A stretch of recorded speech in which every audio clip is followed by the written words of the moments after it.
जय हिंद दोस्तों, जैसा हम सभी जानते हैं अब वन रैंक वन पेंशन हो या और अन्य मांगे हो, विसंगति हो, उसकी लड़ाई ग्राउंड पर तो जबरदस्त चल रही है।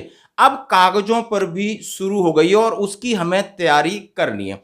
दोस्तों, जैसे कल आपने मिनिस्ट्री ऑफ डिफेंस का एक लेटर देखा था और से एक और लेटर जिनका डिस्कशन हुआ है, यानी डिस्कशन हुआ है एक डेलीगेशन के साथ, और उसमें कौन कौन थे, उसमें सीजीडीए, पीसीडीए और रक्षा मंत्रालय का रैप, आईएस जो उनके ब्यूरोक्रेट से उनसे बातें हुई और ये लगभग 45 से 47 पेज का एजेंडा था। क्या क्या पॉइंटों पे डिस्कशन हुई और उन्होंने क्या कहा, यानी सामने टेबल पर बैठ करके हुई है।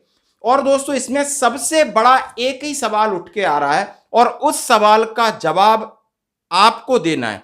यानी इसमें ये पूछा गया उनसे कि आखिर जो पहले ओआरओपी 1 से ओआरओपी 2 में लोगों की पेंशन कम क्यों कर दी आपने, जो आपका मूल आधार था। और दूसरा सवाल यह है, ओआरओपी 3 जुलाई 2024 से लागू है, आप क्या इसी तरह करोगे या इसमें संशोधन करोगे। दो बहुत की सवाल हैं और उन सब का विश्लेषण किस तरीके से किया गया है, ये मैं 43 पेज नहीं, उसका अपेंडिक्स से जो मिनट्स है वो आपके साथ शेयर करूंगा। आप पढ़ सकते हो एक एक चीज को, और ये कवरिंग लेटर के साथ इसका कंक्लूजन मैं आपके सामने शेयर करूंगा। अब मैं बता देता हूं दोस्तों, इंडियन एक्स सर्विसमैन मूवमेंट जो लीग है उनका एक डेलीगेशन है जिसमें कौन कौन था वो बताऊंगा।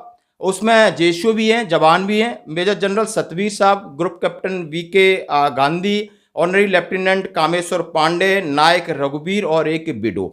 ये डेलीगेशन मिला है और 22 जून को, और उन्होंने 20 जुलाई को ये सारे पॉइंट बना करके सर्कुलेट किए हैं और माननीय रक्षा मंत्री जी, प्रधानमंत्री जी, तीनों सेना अध्यक्ष को दिया हुआ है, जो मैं आपके साथ सामने शेयर कर रहा हूं।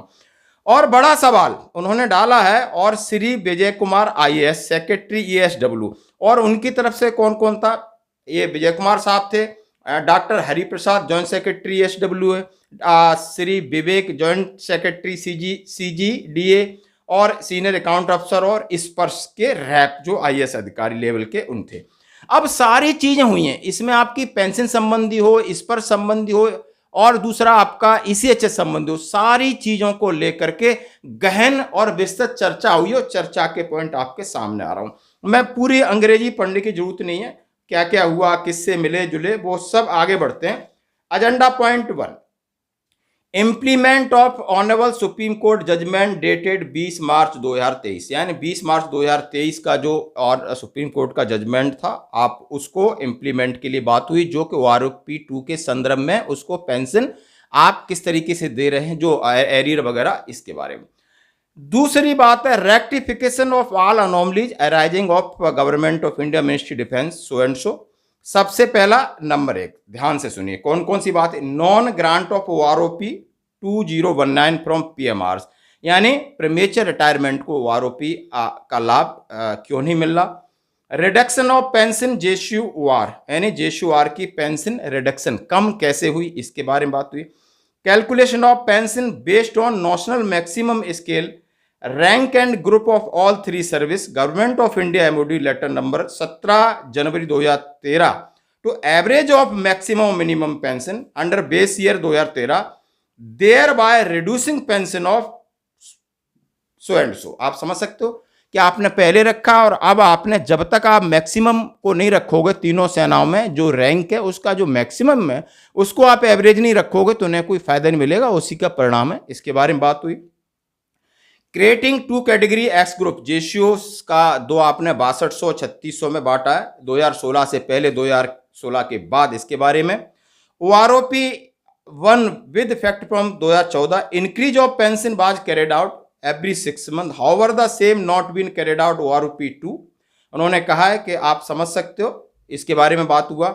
Increase of widow pension, 1 man judicial committee, grant of pension to honorary ranks, इसके बारे में बहुत पॉजिटिव चीज है, वो भी बताऊंगा।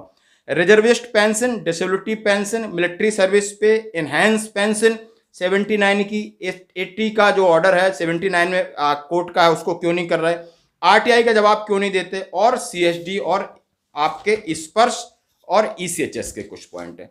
अब बारी बारी से बात करते हैं। इंक्रीज ऑफ विडो पेंशन के बारे में बताया उन्होंने अपनी मांग रखी गई है कि एक विडो है, एक्स सर्विसमैन एक्सपायर्ड हो जाता है तो उसकी जिम्मेदारियां कई गुना बढ़ जाती हैं और उसकी सीधी पेंशन कम हो जाती है 60%। इसलिए उस लॉजिक पे जाकर के आपको इनकी पेंशन कम से कम 20% बढ़ा देना चाहिए। इसके बारे में ये पॉइंट रखा गया, उन्होंने इसको एक्सेप्ट किया, बोला हम इसको चर्चा में ले जाएंगे। वन मैन जुडिशियल कमेटी, उन्होंने कहा है कि O M J C batch constitute by government of India, ministry of defence, D S W, letter number so and so, reference दिया कि आपका बनाया गया था, लेकिन उस रिपोर्ट को आपने न तो इम्प्लीमेंट ही किया न सार्वजनिक किया, आपने उसको छुपा के रखा है, जो कि प्रैक्टिकली तथ्य थे, जो कि ओआरओपी आपकी जब लागू हुई थी तब कह दिया था कि हम इसको ओएमजीसी के जरिए सुधारेंगे, लेकिन वो सुधार की वो उसको दबा के रखा। वो है मेन चीज, वहां पर है हमारे लिए अमृत है तो वो छिपा के रखा है, क्योंकि इतने लोगों को अमृत कैसे बांटेंगे, बस यही गड़बड़ी दोस्तों। Grant of pension of honorary rank, यहां से इस कमेटी ने रखा कि जो भी ऑनरी रैंक है उसको जब मिलता है तो उसकी आप सर्विस देखते हो, उसका सर्विस प्रोफाइल देखते हो, जब उसको ऑनरी ग्रांट करते हो उसको पैसा क्यों नहीं देते, चाहे वो सर्विस में रहते हुए उस रैंक में आ रहा है तो भी दो, या बाद में भी उसको ऑनरी रैंक मिलता है तो उसको सिर्फ सम्मान आपने कागज गजट नोटिफिकेशन में नाम डाल दिया, वो नेम प्लेट लगाने से काफी नहीं है, आप उसको फाइनेंशियल मॉनेटरी बेनिफिट भी दे। इसके बारे में उन्होंने एक्सेप्ट किया, इस पॉइंट पर चर्चा होगी दोस्तों। रिजर्विस्ट पेंशन के बारे में उन्होंने बताया, बिल्कुल कहा है कि reservist pension has been increase 9,000 to 11,420 by armed forces tribunal Hyderabad. उन्होंने जजमेंट दिया और आप इसको इम्प्लीमेंट करिए। इसके बारे में भी जो 1962, 65, 71 के हमारे जो योद्धा हैं आज भी लड़ रहे हैं, तरस रहे हैं, तड़फ रहे हैं, उनके लिए न्याय करिए, ये पॉइंट रखा गया। डिसेबिलिटी पे, बिल्कुल हाँ जी, डिसेबिलिटी पे link with percentage of basic पे, बिल्कुल आपकी डिसेबिलिटी आपकी पे और उसको पेंशन में कन्वर्ट होता है तो आपकी बेसिक पे परसेंटेज के हिसाब से होना चाहिए, ना कि आप 50% तो बोलते हो मिलती 8,000 है ये। अब आइए इंपॉर्टेंट मिलिट्री सर्विस पे, जबरदस्त पैराग्राफ है, मैं आपको बताऊं तो बहुत टाइम लगेगा। It is important understand that the personal expose the same danger and difficult while the military service pay as approved by government of India 15,500 और एमएनएस की 10,500, जवानों की 5,200, जबकि बहुत सारी डिफिकल्टीज, बहुत सारी परेशानियां जवानों को होती हैं। जेसीओ गजिस्ट्रेट सेकंड क्लास है, जो कि नर्सिंग अफसर भी नहीं है, लेकिन नर्सिंग अफसर की आपने ज़्यादा दी है। ये खुलकर आपकी बातों का समर्थन किया जो कि हम कोर्ट में प्रोजेक्ट कर रहे हैं और यही इस डेलीगेशन ने डाला है और उसमें बिल्कुल कहा है कि इससे एक भेदभाव भी बढ़ रहा है। क्यों? उन्होंने कहा है बहुत सारे Indian armed forces 97% of the same of this case past pension it unwise keep such a large forces unsatisfied in which feeling that justice not being done their service and service condition the case of has been taken by the armed forces। उन्होंने सारी बातें कही, इसके ऊपर बड़ी विनम्रता से अपनी बात रखी है। मतलब यही है कि आप इनके साथ जस्टिस कीजिए, एमएसपी दीजिए। देखो सभी पूरा डेलीगेशन ने इस बात को स्वीकारा है। Enhance old age pension start on completion of 79 years instead of 8 years completion। AFT और कोर्ट के जजमेंटों के बाद आप इसको इंप्लीमेंट नहीं कर रहे, ये बड़े दुख और शर्म की बात है। ये पॉइंट था। आरटीआई एप्लीकेशन, उन्होंने बोला आरटीआई एप्लीकेशन के बारे में बोला आप इसका कोई जवाब नहीं देते हैं। 2005 एक्ट के तहत जो भी इंफॉर्मेशन है वो आपको, जो भी पॉलिसी आपको बाहर एक्सपोज करना चाहिए। फिर उन्होंने दोस्तों सीएसडी के बारे में बात की। उन्होंने कहा पेमेंट ऑफ पेंशन थ्रू स्पर्श, इसमें बहुत सारी परेशानियां आ रही हैं, ये बात की। फिर उन्होंने ईसीएचएस के बारे में बात की और मैन ईसीएचएस कहा है कि जो कोई भी एक्स सर्विसमैन है उसके पास ऐसा कार्ड होना चाहिए वो किसी भी सिविल हॉस्पिटल में इलाज करा सके, अच्छे से अच्छा इलाज करा सके, और ये फैसिलिटी जल्दी से जल्दी इंप्लीमेंट होनी चाहिए था। ये लेटर बहुत बड़ा है, मैंने बोला ना आप कम से कम 47 पेज के हैं, उनके मिनट्स भी हैं, लेकिन अंततः ये बात एजेंडा पॉइंट में निकल आई। क्या ओआरओपी 1 के बाद ओआरओपी 2 में 2018 बेस ईयर को रखते हुए यदि हमारी पेंशन नहीं बढ़ी है, ये आप स्वीकार करते हैं? बोला हाँ स्वीकार करते हैं। क्यों नहीं बढ़ी है आप इसको आप खुद देखिए, आप ओएमजीसी रिपोर्ट को आप पढ़िए, और बहुत सारी चीजें उन्होंने बताया, और जैसे कि कल भी हम सब इस बारे में डिस्कशन कर रहे थे।